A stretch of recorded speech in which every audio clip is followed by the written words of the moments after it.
Shalom Bapak Ibu Saudara dikasihi dan diberkati Tuhan. Senang sekali hari ini bisa menjumpai Anda kembali melalui tayangan berkat Tuhan hari ini. Dan pada kesempatan hari ini saya membagikan kepada Anda sekalian tentang betapa pentingnya dalam kehidupan kita setiap hari kita boleh mempermuliakan nama Tuhan. Karena untuk itulah kita diciptakan oleh Tuhan agar hidup kita mempermuliakan nama Tuhan yang hidup. Nah, saudara yang dikasihi Tuhan, tapi pada kesempatan hari ini kita mau belajar tentang betapa pentingnya juga agar kita mempermuliakan Tuhan melalui harta yang Tuhan percayakan kepada kita, tetapi juga melalui hasil pertama dari segala penghasilan kita. Amsal pasal yang ketiga ayat yang ke-9 firman Tuhan berkata, "Muliakanlah Tuhan dengan hartamu dan dengan hasil pertama dari segala penghasilanmu." Lalu bagaimana caranya agar kita dapat mempermuliakan nama Tuhan? Melalui harta yang Tuhan percayakan, tapi juga melalui hasil pertama dari segala penghasilan kita. Nah, hal itu dimulai dalam kehidupan kita. Yang pertama, saudara yang dikasihi Tuhan, dari bagaimana cara kita memperoleh harta itu. Nah, kata harta yang dimaksudkan itu adalah tentu saja harta yang diperoleh dengan cara dan tujuan yang benar dan berkenan kepada Tuhan. Sebab itu, bagaimana cara kita memperoleh harta atau memperoleh kekayaan, memperoleh uang, itu akan sangat menentukan apakah itu mempermuliakan Tuhan atau sebaliknya Tuhan dipermalukan. Ketika kita mencari, berusaha, ketika kita mencari harta itu, ketika kita mencari uang itu dengan cara yang benar, dengan cara yang jujur, dengan cara yang berkenan kepada Tuhan, maka tentu saja lewat usaha pekerjaan kita, maka Tuhan dipermuliakan. Namun sebaliknya ketika kita mencari uang atau mencari harta dan kekayaan itu dengan cara-cara yang tidak benar, dengan cara curang dalam hal ukuran kuantitas besarnya. Kita bilangnya 1 kilo, padahal itu mungkin timbangannya hanya 7 on atau 8 on. Kita curang dari situ. Atau melalui curang dalam hal ukuran kualitas. Mungkin barang itu kualitasnya sangat rendah, tapi kita berkata untuk mendapatkan untung yang besar, kualitasnya yang terbaik. Nah, saudara dikasih Tuhan, kalau dengan cara demikian tentu saja Tuhan tidak dipermuliakan. Atau mungkin dengan cara mencuri, dengan cara menipu, dengan cara mengambil hak orang lain, dengan cara licik, dengan cara merampas miliknya orang lain. Atau mungkin kita mencari kekayaan atau mencari harta dengan cara menyuap untuk mendapatkan pekerjaan, menyuap untuk mendapatkan proyek dan lain sebagainya, atau bahkan mungkin memeras orang lain. Nah, kalau kita lakukan melalui ini semuanya, cara kita memperoleh harta, maka tentu saja Tuhan dipermalukan, Tuhan tidak dipermuliakan. Namun hari ini saudara dikasih Tuhan, melalui cara kita memperoleh harta, Tuhan harus dipermuliakan. Sebab itu ketika kita berusaha, kita bekerja, berusahalah, bekerjalah dalam mencari harta, kekayaan dan lain sebagainya dengan cara-cara tentu saja yang berkenan dan benar di hadapan Tuhan.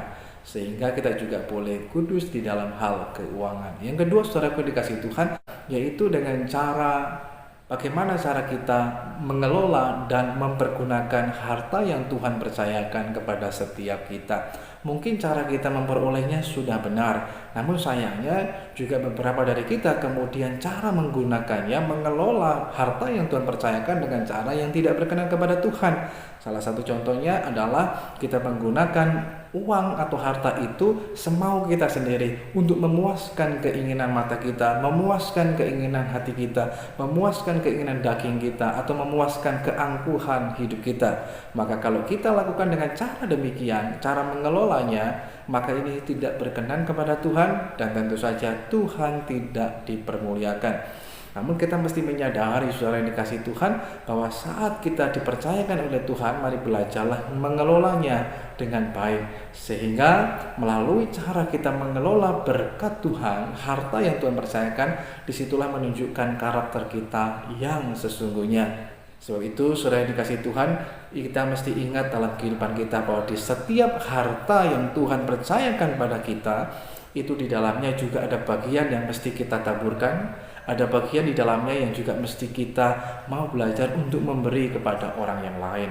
Kalau melihat cerita dari kehidupan orang Israel, ketika mereka memanen hasil dari apa yang mereka tanam, maka mereka tidak memanennya sampai habis, tetapi makan sengaja ada beberapa bagian yang dibiarkan, ditinggalkan. Untuk siapa? Disisakan bagi orang-orang yang miskin, orang-orang yang berkekurangan, sehingga mereka juga bisa menikmati berkat itu dari Tuhan. Nah, saudara yang dikasihi Tuhan, ini kita menyadarkan kepada kita bahwa kita juga perlu melakukan hal yang sama dalam hidup kita.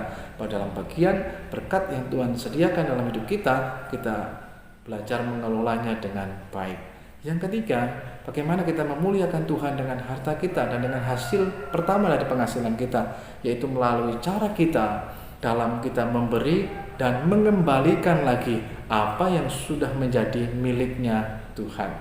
Sebab itu melalui firman Tuhan ini juga mengingatkan pada kita semua hasil pertama. Kata pertama itu juga menunjuk kepada sesuatu yang utama, sesuatu yang terbaik. Jadi secara kualitas kita memberikan kepada Tuhan itu kualitas yang terbaik, pemberian yang terbaik. Bukan sisa, tetapi yang pertama yang kita berikan dan persembahkan kepada Tuhan itu sebagai wujud penghormatan kita kepada Tuhan yang hidup. Sebab itu saudaraku yang dikasihi Tuhan, mari belajarlah juga bagaimana kita mempermuliakan Tuhan dengan harta kita, termasuk dengan kita belajar memberikan yang terbaik bagi Tuhan. Belajar juga untuk mengembalikan apa yang menjadi miliknya Tuhan dalam hidup kita. Sehingga ketika kita melakukan hal ini adalah wujud pengakuan iman kita bahwa semuanya adalah milik Tuhan. Bukan hanya 10%, tapi 100% semuanya adalah miliknya Tuhan. Sebagai wujud iman juga dan wujud pengakuan iman kita bahwa segala sesuatu yang ada dalam hidup kita adalah milik Tuhan dan semuanya adalah dari Tuhan oleh karena pertolongan Tuhan untuk kemuliaan nama Tuhan yang hidup.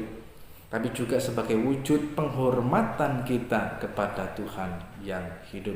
Sebab itu belajarlah untuk melakukan ini semuanya, sehingga melalui harta yang Tuhan percayakan kepada kita, tetapi juga melalui hasil pertama dari segala penghasilan kita, kita mau persembahkan untuk kemuliaan nama Tuhan. Tuhan Yesus memberkati.